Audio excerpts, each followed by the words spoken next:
Shalom, jumpa lagi dengan channel Legion of Yesus, memberitakan kabar baik bagi semua orang. Saudaraku, kali ini kita akan membahas gereja Protestan yang semakin mirip dengan gereja Katolik. Karena kita lihat akhir-akhir ini mereka juga merayakan Rabu Abu, Minggu Palma, bahkan berpakaian seperti pakaian para imam gereja Katolik. Fenomena apakah ini? Sebelum membahas lebih dalam, buat Anda yang baru menemukan channel ini, silahkan subscribe karena subscribe itu gratis. Saudaraku, sekarang banyak orang Katolik bertanya, mengapa sekarang Protestan semakin mirip dengan Katolik? Ada semacam ketakutan tersendiri.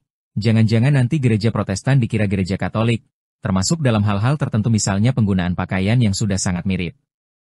Misalnya pendeta yang menggunakan kesulah yang selama ini hanya dikenal pada kalangan Katolik, yaitu pada para pastor. Bagi saya pribadi, mau semakin mirip atau kembali ke Katolik itu juga tidak ada masalah. Toh pada awalnya mereka juga berasal dari gereja Katolik yang memisahkan diri.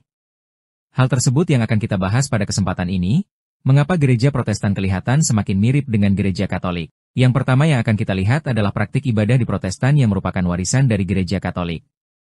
Maka wajar saja apabila ada sebagian gereja Protestan yang kelihatan mirip dengan gereja Katolik. Bagi sebagian orang Katolik, apabila melihat ini pada gereja-gereja Protestan, mungkin heran mengapa itu terjadi juga pada gereja Protestan yang kita selama ini, bahwa pada gereja Protestan itu intinya hanya berada pada pembacaan firman kemudian ada pengajaran. Martin Luther sendiri menyesuaikan misa Latin ke dalam bahasa Jerman. Jadi tidak heran apabila denominasi Lutheran mirip dengan gereja Katolik karena sebagian tradisi Katolik itu dipertahankan. Mau diakui atau tidak, itulah faktanya. Apalagi warisan yang berikutnya, sakramen baptisan dan ekaristi. Sebagian gereja Protestan mengakui sakramen, dua sakramen utama, baptisan dan perjamuan kudus atau ekaristi, yang berasal dari gereja Katolik. Sebagian lainnya bahkan tidak mengakui adanya sakramen. Di dalam sebagian gereja Protestan ini, sakramen ekaristi dan baptisan dipertahankan, meskipun interpretasi teologisnya berbeda. Praktik ini tetap dipertahankan. Praktik ibadah Protestan yang merupakan warisan Katolik bagian dari liturgi misa dan struktur ibadah. Beberapa gereja Protestan seperti Lutheran Anglikan mempertahankan liturgi strukturnya mirip seperti di gereja Katolik. Termasuk misalnya, urutan ibadah seperti Kyrie, Gloria, Credo, Sanctus, dan Agnus Dei. Hal lain yang juga mirip dengan Katolik adalah sebagian gereja-gereja beraliran Protestan. Walaupun Anglikan tidak mau dikatakan Protestan, tetapi bagi Katolik, mereka yang memisahkan diri setelah Martin Luther, itu tetap saja dianggap sebagai Protestan. Gereja-gereja Anglikan dan Lutheran tetap merayakan hari-hari besar Kristen, seperti Natal, Paskah, dan Pentakosta.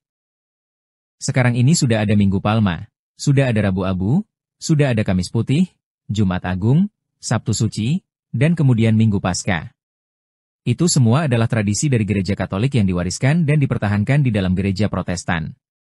Maka saudaraku yang Katolik jangan heran apabila mereka itu mirip dengan gereja Katolik. Berikutnya yang mirip adalah pakaian liturgis dan simbolisme. Penggunaan jubah liturgis, seperti alba dan stola. Alba itu adalah baju yang pada umumnya berwarna putih, kalau di Katolik. Bentuk pakaian liturgis ini masih dipertahankan di dalam gereja Protestan tertentu. Ini mencerminkan bahwa mereka masih menghargai warisan dari gereja Katolik dalam simbolisme dan estetika ibadah. Jadi, walaupun sebagian di antara mengatakan yang penting bukan Katolik, tetapi faktanya adalah bahwa sebagian dari warisan Katolik masih tetap digunakan di dalam gereja-gereja denominasi Protestan. Warisan berikutnya adalah doa harian dan ibadah jam-jam. Praktik doa harian seperti Matins atau doa pagi, Vesper, doa sore, yang berasal dari ofisi ilahi Katolik masih dipertahankan, terutama di dalam tradisi Lutheran dan tradisi Anglikan. Jadi, saudaraku yang Protestan jangan juga terlalu anti kepada gereja Katolik, karena sebagian warisan dari gereja Katolik masih tetap digunakan dan dipertahankan di dalam gereja Protestan. Dalam hal musik dan nyanyian jemaat, Martin Luther mendorong penggunaan musik dalam ibadah, termasuk nyanyian jemaat dan himne yang terinspirasi dari musik tradisi gereja Katolik. Kalau di gereja Katolik kan ciri khasnya adalah penggunaan organ dan keyboard. Kalau untuk alat musik band, tidak ada di dalam gereja Katolik, penggunaan musik-musik seperti konser itu ada di dalam gereja denominasi tertentu. Musik-musik yang sifatnya agak tenang ini masih dipertahankan di dalam gereja Lutheran, terutama untuk Amerika dan Eropa. Kemudian pertanyaannya, mengapa Protestan semakin mirip dengan Katolik? Kalau tadi kita bicara warisannya, sekarang ada gerakan-gerakan tertentu yang membuat gereja-gereja Protestan ini semakin mirip dengan Katolik. Yang pertama tentu saja adanya gerakan ekumenis. Misalnya, ada Natal bersama yang dirayakan secara ekumenis. Sejak Konsili Vatikan II, Tahun 1962–65, Gereja Katolik membuka diri terhadap dialog dengan denominasi Kristen lainnya. Banyak gereja Protestan menanggapi sikap positif, dan dialog ini menghasilkan saling pengertian, serta adopsi beberapa praktik liturgis yang sebelumnya dianggap eksklusif milik Gereja Katolik, lalu kemudian juga diadopsi ke Gereja Protestan. Yang kedua, yang membuat semakin mirip Katolik, adalah adanya kehausan akan sakralitas dan tradisi. Pesudara-pesudara di dalam Gereja Protestan sebagian umatnya juga ada kehausan akan sakralnya sebuah ibadah sebagaimana tradisi Gereja Katolik.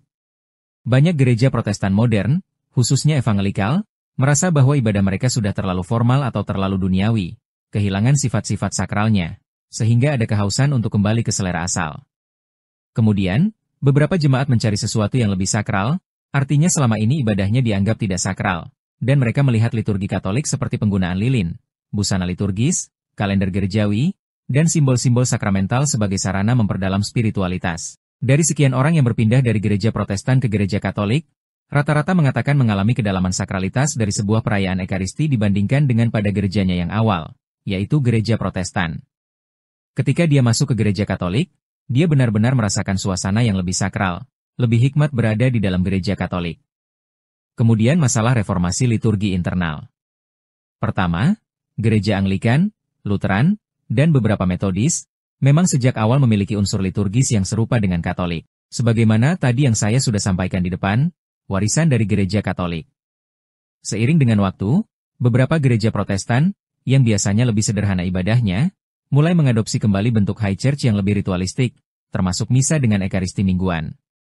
Jadi dengan kata lain, beberapa gereja Protestan ini sudah mulai mengambil kembali misa atau mungkin mereka perjamuan kudus secara mingguan. Pada beberapa gereja Protestan yang lain, perayaan perjamuan kudus itu hanya diambil pada waktu-waktu tertentu saja. Namun seiring dengan waktu, beberapa gereja Protestan ini mulai mengadopsi kembali bentuk misa atau ekaristi mingguan ini.